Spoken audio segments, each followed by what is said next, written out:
All right, let's get right into it. Today, we're uncovering the story of an instrument that basically gives jazz its entire personality. Okay, you've definitely heard this before. You're listening to a song, and suddenly there's this sound that, well, it slides, it talks, it almost sings. It can sound super sad one second and then just completely joyful the next. It's like, whoa, what is that? Yep, you guessed it, or maybe you didn't. It's the trombone. And look, if you're just picturing that long instrument in the back of the school band, just hold on, because we're about to show you why it's not just some old brass tube. It is literally the secret voice that gives jazz its character. All right, first things first. How does this thing even work? It looks kind of straightforward, right? A tube, a slide. But trust me, the way it makes it sound is pure genius. So check this out. It's basically a three-step process. First, the player buzzes their lips into the mouthpiece. Yeah, seriously, it's kind of like making a raspberry sound. That vibration is what starts everything.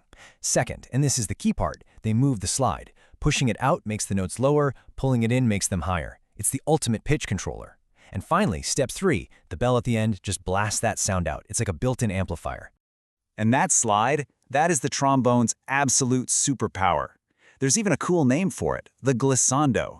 That's the fancy word for that smooth, seamless slide between notes. It's what makes the trombone talk and sing. No other instrument can pull that off in quite the same way. Okay, so we know how it works. But how did this talking instrument go from, well, just an instrument, to a full-blown jazz star? Oh, its journey is absolutely epic, and it starts way, way back. I mean, this thing has been around forever. We're talking the 15th century, where its ancestor was called a sackbut. Cool name, right? It literally means push-pull. Then it kind of leveled up in the 19th century, joining big orchestras and military bands. But the early 1900s, that's when it found its true calling in New Orleans jazz. And by the 30s and 40s, it wasn't just in the band, it was a complete powerhouse. And this is where it gets super interesting. Once the trombone got into jazz, it didn't just have one role.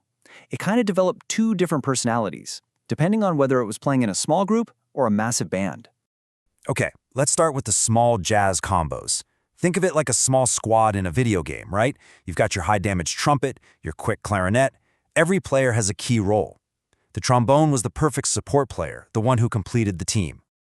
So what was its job description in this squad? Well, for one, it played the lower harmonies, giving the music a solid foundation. It also had to balance out the super bright, high-pitched trumpet.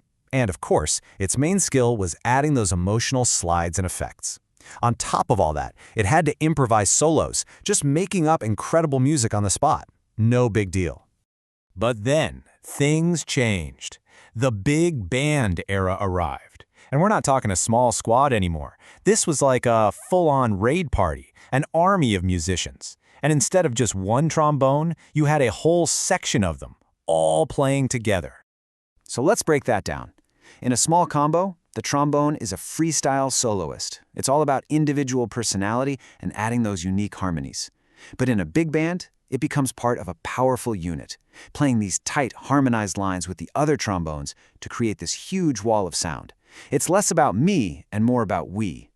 Totally different jobs, same instrument. But, you know, an instrument is just a tool. It's the players who make it legendary. So let's talk about the absolute icons, the players who put the trombone on the map. Okay, we could be here all day, but here are 3 absolute must-knows. First, Kid Ory. The OG, the pioneer. His style was raw, powerful, and just packed with emotion.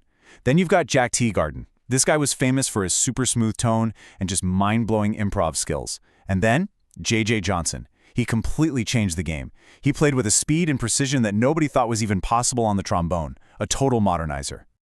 In that word, improvisation, it's the heart and soul of jazz. Think of it like freestyling in rap, or just riffing with your friends. It's about creating music right there, in the moment. It's not about reading sheet music, it's about pure expression.